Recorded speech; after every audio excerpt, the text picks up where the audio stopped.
భానుడి భగభగలతో తెలుగు రాష్ట్రాల ప్రజలు అల్లాడుతున్నారు.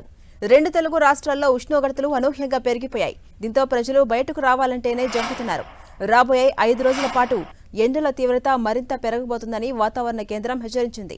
హైదరాబాద్లోనూ ఎండల ప్రభావం ఎక్కువగా ఉందని, ఉద్యోగాలు, ఇతర పనుల కోసం బయటకొచ్చే ప్రజలు జాగ్రత్తలు తీసుకోవాలని సూచించింది.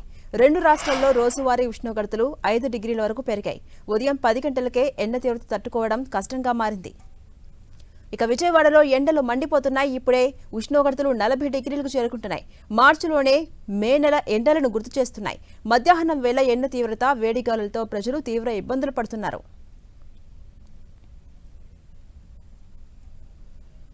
ఇక తెలంగాణ వ్యాప్తంగా ఉష్ణోగ్రతలు క్రమంగా పెరుగుతున్నాయి. ఉత్తర తెలంగాణ జిల్లాల్లో సాధారణం కన్నా 1 డిగ్రీ అధికంగా నమోదవుతున్నట్టు హైదరాబాద్ వాతావరణ కేంద్రం తెలిపింది. ఈ నెల 28, 29, 30 తేదీల్లో ఉష్ణోగ్రతలు మరింత పెరిగే అవకాశం ఉందని చెబుతోంది. ఇక ఏప్రిల్ 2వ వారం నుంచి ఎండల తీవ్రత మరింత పెరగనుందని వెల్లడించింది. కాస్త చల్లటి వాతావరణం ఉండే హైదరాబాద్లోనూ ఎండలు దంచుకొడుతున్నాయి. దక్షిణ దిశ నుంచి తెలంగాణ వైపుకు వీస్తున్న గాలుల ప్రభావంతో గ్రేటర్లో ఉక్కుపోత పరిస్థితులు ఏర్పడ్డాయి. ఇక ఎండ విషయంలో ప్రజలు జాగ్రత్తలు తీసుకోవాలని అధికారులు సూచిస్తున్నారు. మరీ అత్యవసరమైతే తప్ప మధ్యాహ్న వేళల్లో బయటకు రావద్దని, ఉదయం సాయంత్రం వేళల్లో పనులు చక్కబెట్టుకోవాలని చెబుతున్నారు.